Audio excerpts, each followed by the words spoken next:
Buenas noches desde M95 Televisión. Hoy tenemos un programa especial dedicado a un tema que todos los ciudadanos de Marbella tienen un interés especial porque influirá mucho en la economía de la ciudad.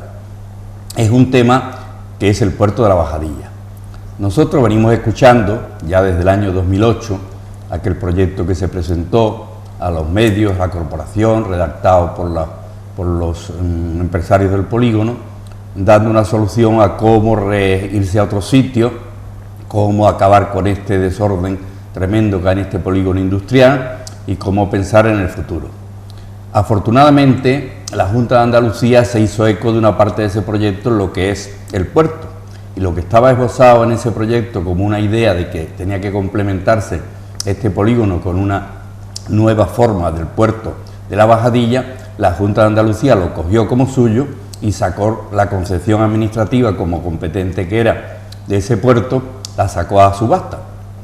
Se la adjudicó a la persona que ustedes conocen a lo largo de la historia y ahora pues estamos con una nueva corporación que hay que preguntarle en qué situación se encuentra el puerto de la Bajadilla. Bienvenido don Javier Borcuna, portavoz del equipo de gobierno y la persona responsable del alcalde en del señor Bernal en este cometido de los grandes proyectos. Muchísimas gracias, Antonio. Buenas noches también a ti. Bueno, pues actualmente el puerto de la Bajadilla está en una circunstancia de intento de desbloqueo.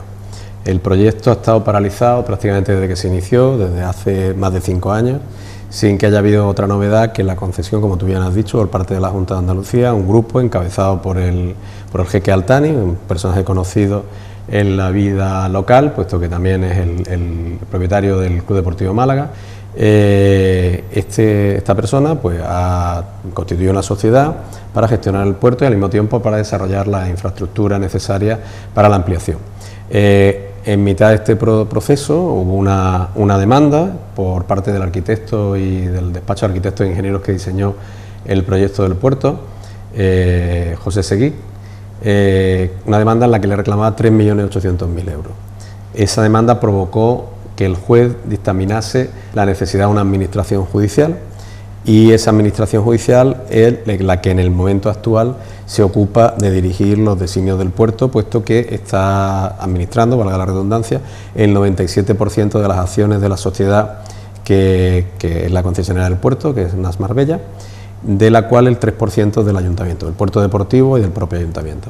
Entonces, en este momento estamos en una situación de contacto con todas las partes, especialmente con el administrador judicial y con los representantes de la Junta de Andalucía, también con los privados interesados o algunos de los socios que constituyen esta sociedad, NAS Marbella, para buscar el desbloqueo, que hemos planteado que se puede hacer a través de la solicitud de una Junta General de Accionistas. En la Junta General no se había solicitado por parte del Ayuntamiento en ningún momento, no se había solicitado su convocatoria a lo largo de los últimos años. Cuando nosotros denunciábamos que había una opacidad en torno a la situación del puerto, que no quedaba claro si el jeque y sus socios iban a ir adelante con la construcción, que faltaba información a la ciudadanía sobre los plazos a cumplir, el Ayuntamiento no reaccionó en ningún momento. Nosotros lo primero que vamos a hacer, por supuesto, coordinados por los habilitados nacionales del Ayuntamiento, coordinados con el juez y con el administrador judicial, es solicitar esa junta de accionistas. Para ahí tener conocimiento veraz de cuál es la situación del puerto. Tenemos conocimiento indirecto y sabemos de cifras y sabemos que no se han cumplido todos los hitos que estaban pendientes de cumplirse en el desarrollo del puerto. Desde el punto de vista de construcción, evidentemente a la vista está, puesto que cualquiera que se acerque al puerto verá que no hay nada, pero también desde el punto de vista económico. Entonces la situación actual es de solicitar ese paso previo a continuar con un plan que ya evidentemente tiene el Ayuntamiento, pero que la discreción nos obliga a mantener, no oculto, pero sí discretamente escondido, para que podamos avanzar y el puerto sea una realidad en pocos años. Pero existe interés por los inversores, que es lo que la gente se pregunta. Pues claro, a Altani le dan poca fe las personas después del tiempo que ha pasado y pensar que este señor va a sacar esto adelante, por mucho que usted achuche, pues si no tiene dinero, difícilmente. Entonces la pregunta, ¿hay verdaderos inversores interesados en sacar adelante el proyecto como está? Nosotros ya hemos mantenido reuniones con inversores, con buen número de inversores, especialmente este verano. Este verano me refiero a los meses de julio y agosto. El equipo de gobierno lleva al frente de este ayuntamiento desde el 13 de junio, poco más de 80 días, pero sí es verdad que ya hemos tenido contacto con varios inversores o representantes de esos inversores que se han puesto en contacto con el ayuntamiento muy interesados primero en tener información sobre la situación del puerto. Lógicamente los inversores, si son serios, lo primero que te piden es saber cuáles son las cuentas, cuál es la situación, cuál es la circunstancia de la concesión. Y por eso por lo que estáis convocando la Junta General de Accionistas, para saber los pros y los contras de cómo está todo, por si en el accionariado hubiera habido algún cambio que no conocéis oficialmente y que eso os ha dado traslado oficialmente, aunque erais parte de esta tarta. Efectivamente, el ayuntamiento ha hecho dejadez, el ayuntamiento del anterior equipo de gobierno ha hecho dejadez de su responsabilidad como socio en la empresa del puerto, y nosotros no queremos hacer eso, queremos tener la información en primera mano. Por lo tanto, la información que nos piden los inversores, efectivamente, tal como tú dices, a quien se la reclamamos es a quien tiene la información de primera mano. No queremos hablar de oídas o con informes indirectos, queremos que se nos den las cuentas y tener conocimiento de ellas, como cualquier accionista solicita en la Junta General de la empresa de la que tenga acciones. No es una cosa inhabitual, es lo normal. Pero sí que hemos detectado que por la entidad de la ciudad, por la entidad del proyecto, por el despegue que está teniendo en este momento la economía, que en Marbella pues se nota más que en otras partes de España, desafortunadamente para el resto de la nación, pero es verdad que Marbella entró en crisis antes por otras circunstancias que son ajenas a la crisis general, y ahora se nota que hay un interés por parte de los inversores, y con nosotros han contactado diferentes representantes inversores que son empresas que tienen solvencia económica. Efectivamente, son solventes, pero no obstante nosotros estamos articulando, lo hemos articulado también, un sistema para determinar que esa solvencia sea absoluta. Es decir, queremos que sean empresas o fondos de inversión o entidades, organizaciones que tengan solvencia económica y que tengan solvencia técnica, que hayan desarrollado proyectos, si puede ser similares, parecidos o por lo menos de la misma entidad en otros sitios del mundo. Pues puede ser aeropuertos, depuradoras, otros puertos deportivos, otras instalaciones, refinerías, en fin, empresas que hayan hecho eso. En resumen, que no sea alguien que venga a dar otro pelotazo. Efectivamente. Sino que venga a poner ya piedras de verdad. Yo no quiero hablar mal, evidentemente, del jeque y de su empresa, pero es cierto que... Por su hecho lo conoceréis. Claro, o sea, no estamos criticando, estamos diciendo, constatando algo que ha sucedido durante muchos años, que hemos visto la paciencia de la Junta, cómo mareaba la perdiz el jeque. Ahora presenta un papel, mañana presenta el segundo que me han pedido, el otro presenta el otro, y es lo que en Andalucía decimos mareaba la perdiz, para no perder la concesión. No más que la paciencia de la Junta ha logrado de que no se quite la concesión, que sería el gran perjuicio para Marbella, porque entonces difícilmente empezaría otra vez ese trayecto. Hay que tener en cuenta también que efectivamente, primero lo que tú dices, que la paciencia de la Junta se está viendo recompensada, porque llega un momento en el cual esto se puede redirigir, mientras que si se hubiese retirado la concesión la situación sería mucho más complicada para volver a salir con el puerto adelante. Y también hay que, no he mencionado antes, pero ya lo menciono también, que también hemos tenido contacto con la empresa o las empresas que quedaron en segundo lugar en el concurso, también para tener conocimiento de su situación, puesto que ellos presentaron recursos, efectivamente, presentaron recursos y queríamos saber en qué situación estaba y cuál era su disponibilidad. Y afortunadamente, de todas las partes con las que hemos contactado, hemos detectado muy buena disposición por parte de los demandantes en el caso del puerto, Seguí, muy buena disposición por parte de la Administración Judicial, muy buena disposición por parte de los que quedaron segundos en el concurso, muy buena disposición por parte de otros inversores, muy buena disposición evidentemente por parte del Ayuntamiento y de los socios de gobierno, del equipo de gobierno.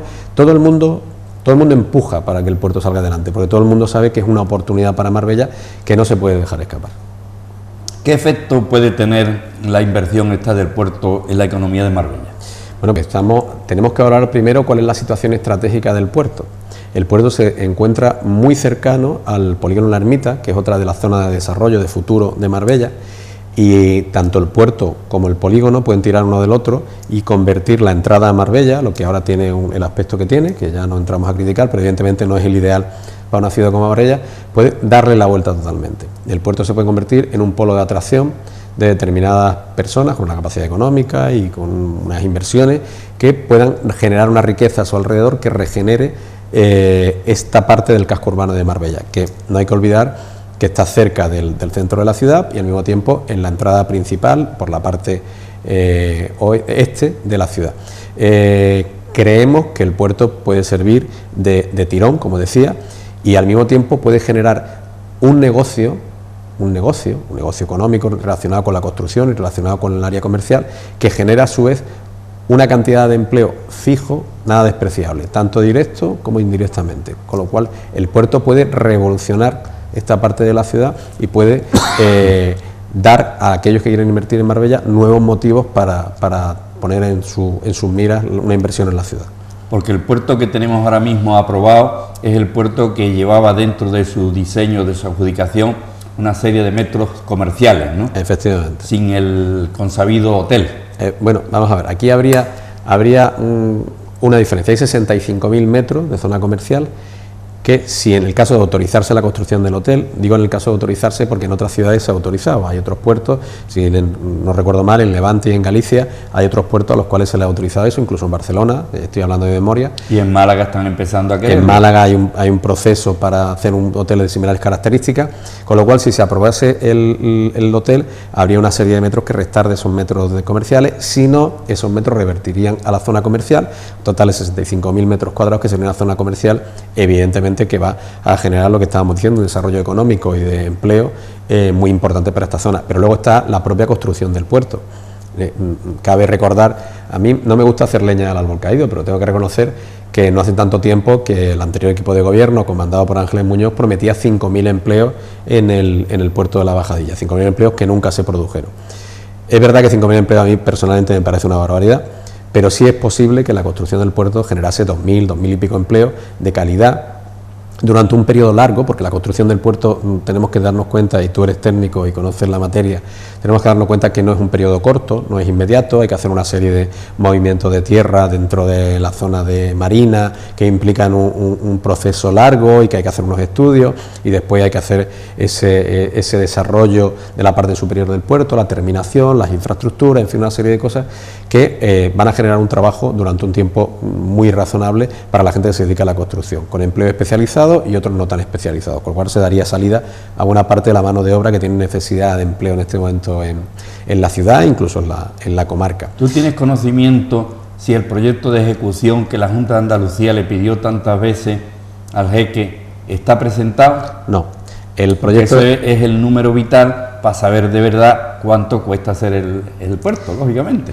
Que nosotros tengamos conocimiento del proyecto de ejecución sobre el proyecto aprobado, exacto, que es el de Seguí. Sí, sí.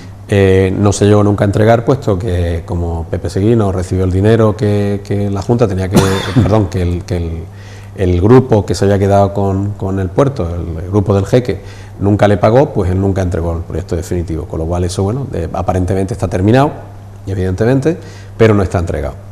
Hay que recordar otra vez más, y yo voy a incidir en lo que tú decías antes, la enorme paciencia que ha tenido la Junta en este caso por no perjudicar el proyecto para la ciudad. Porque a pesar de no haberse presentado ese proyecto definitivo, a pesar de haber tenido que renovar diversas autorizaciones medioambientales y de otro tipo, a pesar de haber tenido que se ha llegado a multar al jeque en diversas ocasiones porque, bueno, porque no cumplía... Si no ha presentado un plazo porque la ley lo dice. Y no cumplía además determinados requisitos, que como era la gestión del puerto, el cobro de los cánones, el pago del canon, propio canon que tiene que pagar a la Junta de Andalucía. La Junta ha tenido mucha paciencia en este caso, esa paciencia ha tenido su fruto en este caso. Ahora lo positivo es que está en manos de administradores judiciales de toda esta gestión deficitaria que hasta ahora había llevado el jeque, con la explotación del actual puerto y resolver los problemas que en el puerto hay al día a día, el de hoy, porque mientras se construía lo han tomado posesión de esa concesión, pero estaban llevándola bastante mal, claro. Bueno, en este momento, afortunadamente han cambiado también de personas ahí en el puerto. Yo tengo que decir que me reuní con una persona que está al frente de la parte técnica del puerto en este momento y gestiona un poco, y el perfil que tiene es el de aparentemente es una persona con un buen perfil profesional. Pero evidentemente, si esa persona sola, que a fin de cuentas es un empleado, no tiene el apoyo de la sociedad que tiene que respaldar ese desarrollo del puerto, pues claro, no puede hacer nada más que gestionar lo poco que generan los atraques o que generan los alquileres de las naves que hay en el puerto. Que, vuelvo a recordar, el pago del canon del jeque hacia la Junta se hace recaudando esos alquileres, gestionándolos y aportando ese dinero a la Junta de Andalucía. O sea que realmente no tiene por qué haber una aportación directa al jeque, simplemente una buena gestión, que de momento, pues bueno, parece que en los últimos tiempos ha ido mejorando ligeramente, pero a costa de empellones y de multas y de sanciones, y paralizando, por supuesto, el desarrollo normal de un proyecto como este. Y generando, y antes lo decía, y hay que señalarlo, generando desconfianza.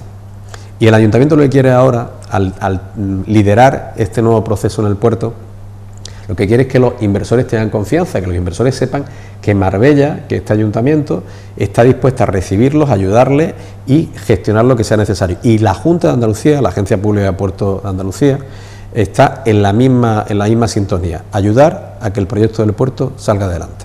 ¿Hay algún plazo? Porque siempre que habláis los políticos de estas cosas, el que está allí detrás escuchándonos dice, otra vez hablamos del puerto, pero ¿hay algún plazo? Vamos a ver, nosotros nos estamos poniendo plazos razonables para la gestión del puerto. Queremos, antes de final de año, solicitar esa convocatoria de la Junta General de Accionistas. Efectivamente. Os digo, y tener en cuenta esto que estáis diciendo, por primera vez conocemos un dato muy importante para que esto siga andando, la convocatoria de una Junta General de Accionistas, para que se terminen las especulaciones de que si el puerto es de Pepe, de Juan o de Antonio, si el jeque ha vendido la mitad, o le han quitado la mitad, o le van a quitar lo otro. En esa Junta General de Accionistas, el que tenga de verdad algo acreditado, tiene que aportarlo a la Junta General de Accionistas, y el Ayuntamiento sabrá qué socios tiene al lado, porque hasta ahora pues solo sabía el adjudicatario. Efectivamente. Y muchos que venían a pegar a la puerta diciendo, yo soy dueño, ¿no? Bueno, se da esa circunstancia y es posible que tengan algún título que respalde eso, es decir, puede haber un contrato privado, puede haber un acuerdo privado, pero bueno, nosotros lo que queremos es tener conocimiento real en la Junta General de Accionistas de la situación de esa sociedad con respecto a la concesión. Y a partir de ahí iremos manteniendo los contactos que estimemos oportunos con los que nos parezcan inversores sólidos, con capacidad, con solvencia, para afrontar el desarrollo del puerto. ¿Cómo queremos que sea? Queremos que sea de la manera más sencilla y más rápida. Entendemos que la ciudadanía no puede estar pendiente otra vez de que pase otro periodo largo de años sin que se mueva nada en el puerto. También tenemos que decir la verdad, que nadie espere que el puerto se haga en un año. Eso es imposible, ni en un año ni en 2 años. O sea, estamos hablando de un proceso largo, que ya era largo de por sí al principio de todo este sainete, pero que ahora mismo estamos en las mismas circunstancias. O sea, aparte de recuperar la gestión y aparte de encabezar y liderar esas negociaciones que hay que tener con la Administración, con la Junta de Andalucía y con los inversores, después llegará el momento de que eso se realice, que se empiece en la obra del puerto. Y como tú bien sabes, hay que hacer una serie de estudios, hay que confirmar una serie de elementos, hay que hacer un plan de inversión que permita desarrollar con un calendario determinado el puerto. Entonces nosotros entendemos que en esta legislatura vamos a encarrilar el desarrollo del puerto. ¿En qué medida? Pues lo iremos viendo paso a paso, pero por lo menos en esta legislatura sí que vamos a dejar bases físicas y sólidas para que los vecinos vean que el puerto avanza hacia ser una realidad. Hay que recordar, tú lo comentabas antes, la estructura del puerto incluye también algunos atraques no solo para barcos de mayor tamaño de los que hay en Puerto Banús, que era también otra de las necesidades que hay en Marbella. Hay grandes barcos de millonarios que no pueden atracar en Puerto Banús porque no hay calado y no hay espacio para que esos barcos puedan entrar. Este puerto resolvía ese problema y al mismo tiempo tenía una parte, un muelle, me imagino que la denominación es muelle, donde podían atracar o podrán atracar una serie de transatlánticos, de barcos de tamaño medio, cruceros. Quiero recordar, 170 metros. Efectivamente. Que son barcos que normalmente pues están por el Mediterráneo haciendo los transatlánticos de pago que están en el Mediterráneo. Los cruceros, efectivamente. Efectivamente. Entonces, esos barcos podrían llegar a Marbella, eso generaría también la llegada de una clientela de alta capacidad económica. Esos barcos más pequeños tienen esa clientela, normalmente los precios son más altos y lógicamente hay una selección en cuanto a nivel económico, y eso podría repercutir lógicamente en que hubiese una entrada más de turistas a la ciudad de Marbella, y además turistas que llegarían directamente al centro de la ciudad sin más transporte que el que su propio hotel, en este caso el barco, les llevase de puerto a puerto. Los rumores que hay siempre ahí pues son decir, ¿es económicamente rentable hacer el puerto como está concebido con los locales, o es imprescindible para tener rentabilidad de todos los inversores que tú hayas escuchado el que haya que hacer el hotel? Vamos a ver, el puerto per se, lo que es la zona de atraque, evidentemente no es un gran negocio. Porque la zona de atraque lo que sirve es para que alguien atraque su barco y los precios tienen que ser una cosa razonable, aunque haya grandes barcos y hay que hacer una gestión. Evidentemente el puerto tiene que llevar anexa, lógicamente, una zona comercial que permita dar la rentabilidad suficiente a esa inversión, que estamos hablando de muchos millones de euros, no estamos hablando de una pequeña inversión. Entonces, lógicamente, la zona comercial tiene que ser lo suficientemente grande como para repercutirlo. El hecho de que vaya o no vaya incluido en hotel, como depende de esa normativa y depende de esa aprobación, yo creo que habría que dejarlo un poco al margen. Pero como mínimo, la parte comercial tendría que ir. Si además está el hotel, eso significaría que es un polo de atracción y significaría que tendría se convertiría, más incentivo de inversión. Efectivamente, más incentivo de inversión. En cualquier caso, yo creo que si los inversores se interesan es porque le ven posibilidades. Luego tendrá que llegar el estudio y tendrá que verse si eso es viable y cuál es el margen de beneficio. Estamos hablando de que hay grandes negocios que no tienen un gran margen de beneficio, aquí estamos acostumbrados a lo mejor por el tema de la burbuja inmobiliaria en un momento dado a que los márgenes sean muy grandes en un corto periodo de tiempo. Pero hay que darse cuenta de que hay grandes fondos de inversión que invierten por encima de los 300, 400, 200 millones de euros, que realmente lo que buscan es que se mantenga en el tiempo ese beneficio, aunque el margen sea más pequeño, porque lo que quieren es estabilidad. Pues son fondos de inversión que gestionan fondos de pensiones o gestionan otro tipo de fondos que lo que se plantean es que, además de dar beneficios, tengan estabilidad para no defraudar a las personas que han depositado ese dinero en ese fondo. Entonces, bueno, hay que tener en cuenta que el puerto puede ser un gran negocio para la ciudad y para el que venga, pero nosotros tenemos que plantearnos, sobre todo no desde el negocio que va a ser el que va a invertir, sino del negocio que va a hacer la ciudad.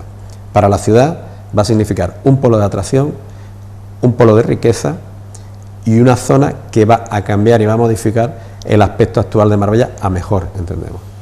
Hombre, yo siempre he tenido la idea y de hecho pues me quedé congratulado cuando esas dos sentencias favorables que tuvo mi equipo multidisciplinar sobre el polígono pues anulaba el plan de 2010, lo que era el polígono industrial.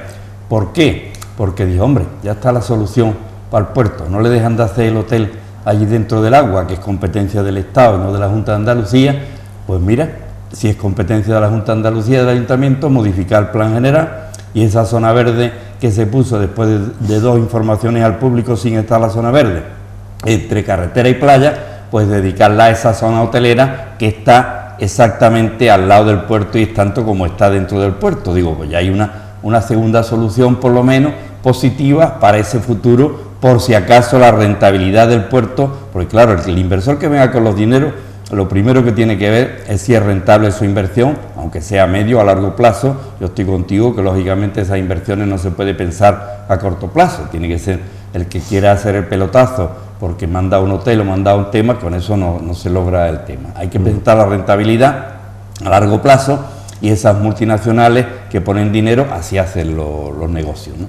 Entonces yo me alegré mucho de esa sentencia y entonces pues viene la otra pregunta, aunque sé por el alcalde que la intención es pues esperar que terminen los tribunales su trabajo para pensar en la modificación del polígono industrial, porque tal como está concebido, la rentabilidad, o sea la ruina para los actuales propietarios del polígono económicamente es fuerte, porque si tienen unos derechos ahora mismo, en el futuro del 2010 los derechos son menores, con lo cual eso así el juez, por eso ha dado una de las causas que el juez ha dicho la inviabilidad es por la ruina económica que producen hasta los propietarios, no porque el diseño sea más bonito o sea más feo, que en eso no se meten los jueces, ¿no?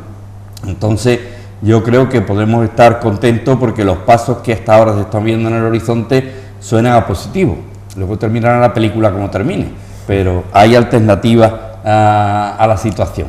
¿Tú qué opinas? Yo creo que el nuevo equipo de gobierno se plantea las alternativas desde el punto de vista de que todo el mundo aporte, el que más sepa, que más hable, aquello se dice, y entonces queremos sentarnos con todos los que tienen capacidad de actuación o tienen interés en los desarrollos importantes de Marbella para que ellos sean los que determinen realmente lo que hay que hacer, no imponer un plan desde el ayuntamiento.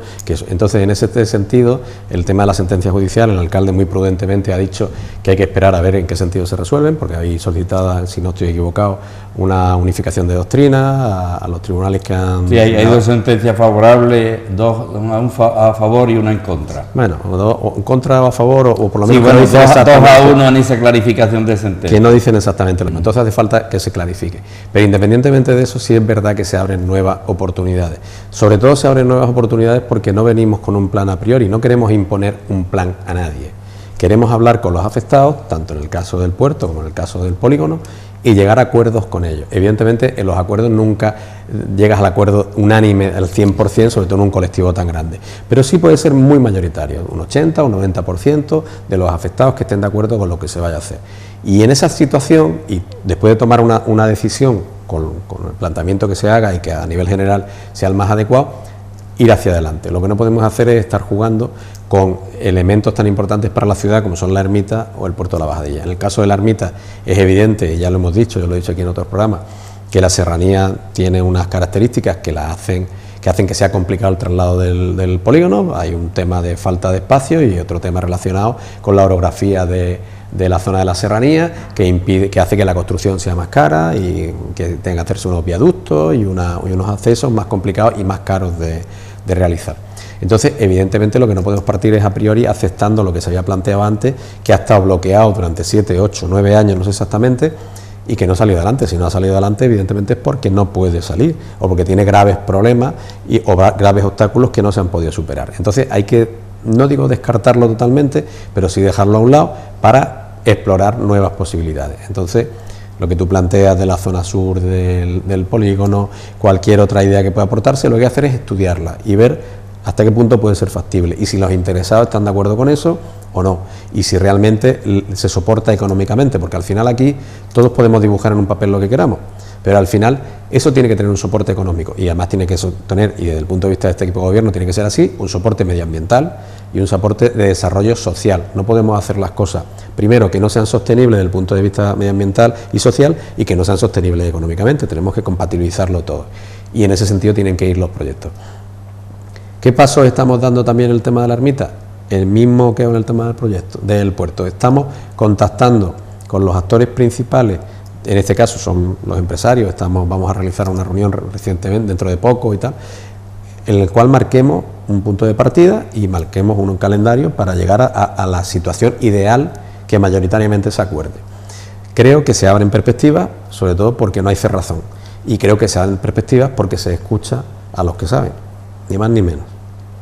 Es importante porque la filosofía para que el polígono sea rentable es siempre haber creado otro polígono en otro sitio, en alguien que no tenga volumen y que la discrecionalidad de darle más volumen o menos volumen es de la administración local, que es la que tiene ese volumen. Y le puede imponer, oiga, yo le doy este volumen, pero usted me tiene que dar las naves terminadas de los señores que van a ir para arriba. De esa forma, el tema económico se soldaría bastante, porque le quitaría una carga fuerte a los propietarios actuales que, tal como está demostrado esto, no tendrían dinero para irse a comprar una parcela y construir lo que tienen ahora mismo en otro sitio, porque no le dan los números. Entonces, como tú bien dices, es muy importante esa estrategia que estáis siguiendo de escuchar a quien sabe y de que pongan todo el mundo sobre la mesa los conocimientos, los pros y los contras de la situación, porque lo que nos debe mirar, por supuesto, es el interés general, pero siempre sin arruinar a la mayoría. Entonces, si hay una mayoría que no puede llevar a cabo el tema, hay que pensar en esa mayoría. Y eso es lo vital, porque oponerse siempre vamos a tener a alguien que no le guste lo blanco o lo negro, eso es normal, somos humanos y somos así, a todos no nos va a gustar el café con leche, ¿no? Pero lo importante es que por lo menos se haga justo y que no tenga que ser un tribunal el que le diga al plan del general, oiga, que lo que ha hecho usted económicamente no es posible. Entonces, eso es lo que hay que lograr, que económicamente sea posible. Y yo me alegro que opine desde el equipo de gobierno, como portavoz que eres del grupo, pues tengáis claro estos temas. Yo, con todo lo que he hablado de ustedes, creo que efectivamente lo tienen claro, pero hemos buscado el día en que hemos hecho conocer a la opinión pública cómo está la situación clara de este tema, que se está llevando por buen camino y que no podemos pensar que ahora 80 días, en vista de haber tomado posesión, pues se haya resuelto, pero sí teníamos derecho a saber qué está haciendo el equipo de gobierno. Luego, si ya ha convocado, vuelvo a repetir, o ha pedido una Junta General de Accionistas de los propietarios de la concesión administrativa del puerto La Bajadilla, ya es un momento claro para que esas especulaciones de prensa, que si ha comprado Pepe, ha comprado Juan y el dueño es este o el otro, pues se verán en los papeles en esa Junta General de Accionistas. Efectivamente. ¿Quiénes son los autores fundamentales de esta historia? Los actores fundamentales de esta historia, como todo el mundo sabe, ya lo hemos mencionado, están por un lado el jeque, Altani, y su empresa, NAD Marbella, el ayuntamiento, que era su socio, con Ángeles Muñoz a la cabeza, aceptó asociarse con el jeque, y lo que en un principio parecía que era una barbaridad, porque entraba en el ámbito de lo privado, como administración pública, y la solvencia la daba la empresa pública de Puerto de Andalucía, la empresa de Puerto Deportivo, pues al final, pasado el tiempo, se ha convertido en una ventaja, con lo cual el ayuntamiento es un actor fundamental. Luego tenemos al juez y tenemos a la administración judicial y, por supuesto, el demandante, que es José Seguí, con su despacho de ingenieros y arquitectos. Esos son los actores fundamentales. Luego hay otros actores alrededor que se acercan y que tienen sus intereses, muchos de ellos lícitos, pero que en este momento son los que están dentro del ámbito de actuación, son los que he mencionado y son los que hay que tener como referencia para llegar a cualquier tipo de solución. Te he escuchado de una cosa que los televidentes deben tener en cuenta, que afortunadamente ese 3% del ayuntamiento tiene mucho que decir en esta nueva situación que hay. Esta nueva situación, si mal no recuerdo, es que pudiera suceder que el jeque no sea dueño de ese 47% de o sea, el 97% de las acciones, y que fuera pues la rumorología de la prensa que sea dueño nada más que de la mitad. Pues entonces, si es dueño de la mitad, con el que se une al ayuntamiento es el que se logra llevar a cabo el tema. Luego puede ser el que desempate la cuestión el mismo ayuntamiento. Ojalá esa Junta General de Accionistas que se va a convocar nos clarifique la rumorología que hay en la calle de quién son los que están detrás del puerto, de una forma legal y oficial como accionista del tema. Bueno, pues sin más, si quiere decir alguna cosa más a nuestros televidentes, yo creo que ha quedado muy claro el tema de la bajadilla. Tenemos ya un tiempo que vamos a dejar a don Javier tranquilo un tiempo, tiene que hacer los deberes, pero lo emplazamos aquí para que después de esa Junta General de Accionistas, que saldrá en prensa en todos los lados, pues nos pueda explicar ya el siguiente paso de cómo se ve el horizonte. Por supuesto, con lo que he dicho antes, con la lógica discreción que este equipo de gobierno, aunque dé comunicación y seamos transparentes y explicamos las cosas, hay determinados momentos en los que hay que ser discretos. Teniendo en cuenta que esa natural discreción no implica opacidad, yo estaré encantadísimo de venir aquí para explicar a todos los ciudadanos de Marbella y San Pedro cuáles son las circunstancias en relación al puerto de la Bajadilla. Pues muchas gracias por haber aceptado dentro de tu calendario de trabajo el hacer un hueco para estar en nuestro programa. Muchísimas gracias a ti, Antonio. Bueno, pues hasta la próxima semana, que estaremos con ustedes. Buenas noches a todos desde M95.